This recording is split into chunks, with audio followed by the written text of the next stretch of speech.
Hi guys, welcome back to another video. I'm so excited for this one because in this video, we're discussing the art of detachment. The art of detachment is a very interesting concept. It's usually seen as the last part of a three-step process, and I'm going to get into how to effectively detach from your circumstances. Okay, so this three-part process that I'm speaking of is when you ask, you believe, and then you receive. When you become aware of what you want and you ask for it, and then you believe that it's possible just by the simple awareness of knowing that it has either happened before or it's in your mind. Your imagination is God, you are an operant power, you create your own reality, etc., etc. And then the third part, receiving it. This is where this idea of detachment comes in, because you cannot be in the problem and the solution at the same time. And this was something that I learned. I was taking a program. I have a professional certificate from Stanford University where I spent a year learning how to make ideas come into the physical. It's called Innovation and Entrepreneurship. If you're interested, you can look this up. It's an online course that you can do, but you have to apply for it, and you go through Stanford University's website. So when I was taking this program, one of the biggest things that resonated with me is that, again, you cannot be in the problem and the solution at the same time. And when we look at history, we study the greats like Albert Einstein, Nikola Tesla, etc. Most of these inventions were created and realized in a time of neutrality or flow state. What I mean by this is, when you are focused on a problem, right? Our brain is very, very complex. You have a problem, let's say it's a math problem, and you've got this idea in your head and you cannot for the life of you figure it out. For some reason, our brain is working on the problem, even when we're not focused on it. Even when we're not focused on it, our brain is working on the solution. We are solution-based creatures. We are designed to bring things forth into the physical reality.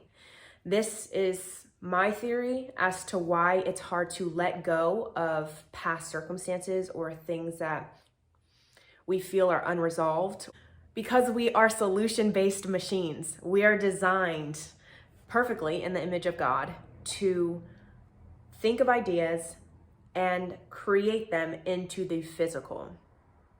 We are the operant power. We create our own reality. So again, going back to these inventors, when Thomas Edison, when they were doing all their stuff and creating all these inventions, these ideas came to them when they went on walks, when they were taking a shower, when they were doing mundane things, when they were in a neutral state, when they were able to receive the idea.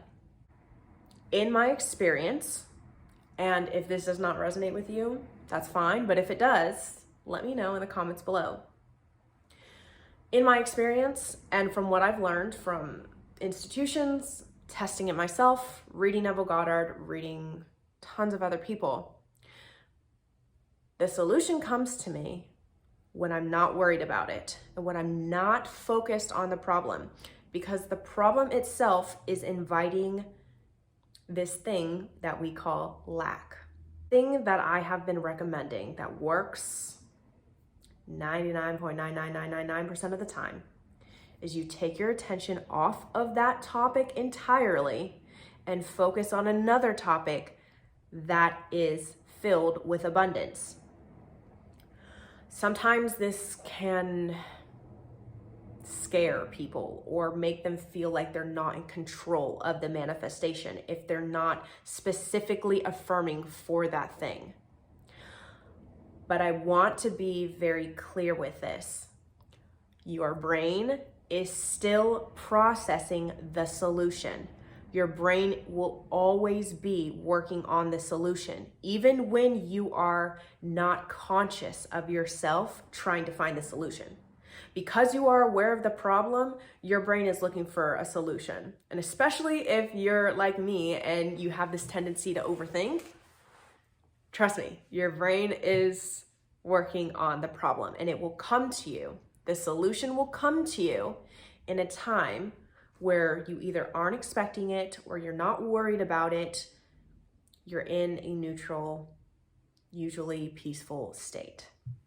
Why do general affirmations work so well? I mean, general affirmations they really change the game. Why do they work so well? Why does the lucky girl syndrome affirmation that's viral on TikTok, why does that work so well?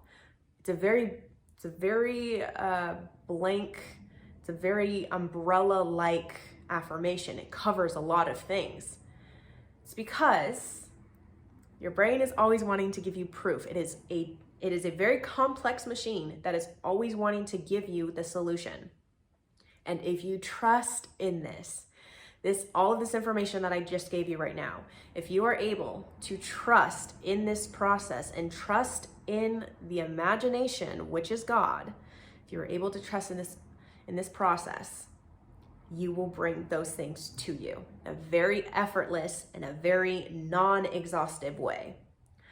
I hope that this has been helpful, and also, it's my birthday. So I hope that you guys are doing well, and I will see you guys in the next one. Bye.